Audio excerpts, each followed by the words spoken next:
to introduce another one of our partners. AT&T has provided cellular service inside of our underground facility, empowering people to communicate.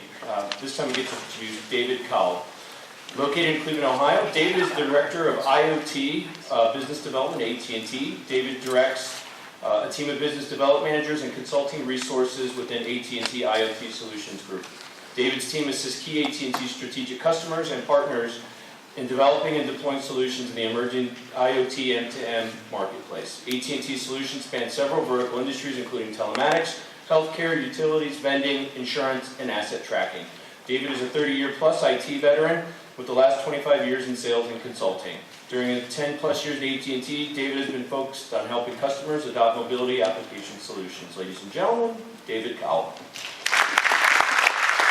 Thank you very much. I appreciate the opportunity to speak to everyone today.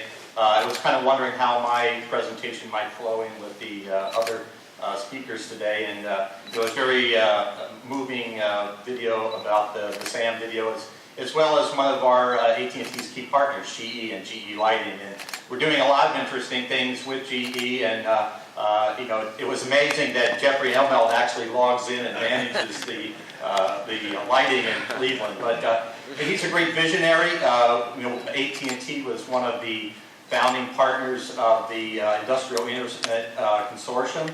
We're working very closely with them on things like the smart meter of the future, embedded cellular technology into smart meters, as well as with GE Lighting, trying to take some of that equipment at one of our foundries and how to try to drive integration and drive costs out of that. But also key as part of it is being able to provide the core infrastructure to be able to connect those devices, be able to do that securely. So on top of everyone's mind in the Internet of Things today is security is really the key thing that people are very concerned about.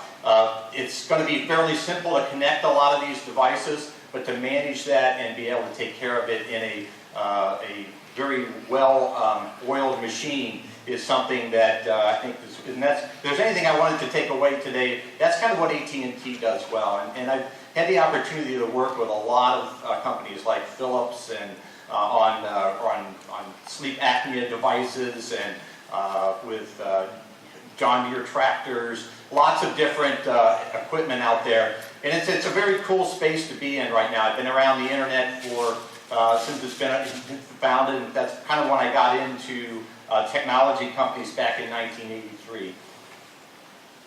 So if you looked at one of the movies that I saw this weekend, my son is actually aspiring race car driver himself, so it was very interesting to see the SAM video. And we went and saw Fast and Furious 7.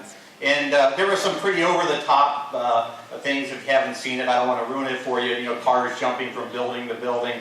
But one of the concepts they had was a God's eye, where they were able to hack in and be able to look at all the sensors, all the cell phones, all the information, and do big data analytics around it.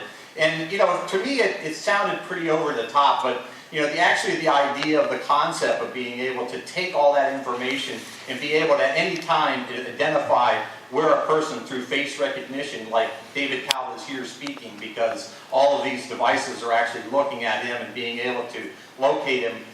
It's a pretty interesting and daunting thing to think about, and I'm very proud of what AT&T has done. We really are a system integrator. We take lots of technologies, put them in big data centers, own lots of infrastructures, and invest in building those networks out. And the thought, what should stat? I'm sure you probably, I would assume that we've heard, billions of devices, things like that. This is the number of billions of dollars that AT&T has invested over a 5-year period, almost $120 billion. So you think of the size of the revenues of Arrow for 1 year. That's our annual $20 billion that we're out there building new towers, building new fiber, putting in, for example, 40,000 new small cell sites. So we're going from the large macro sites to down to, let's put small cells like in locations like this, so that everyone has that near ubiquitous coverage that I think everyone is looking for to be able to drive connectivity. So one of the things in our practice we do at Internet of Things, when we work with companies, security is a major play for us. We don't want to be in the next Wall Street Journal that data was leaked out or that connectivity. So one of the things we do is we're actually able to take a cellular connected device and then drop that right into a data center somewhere, completely avoiding the connectivity of the internet and the potential pitfalls of that. So,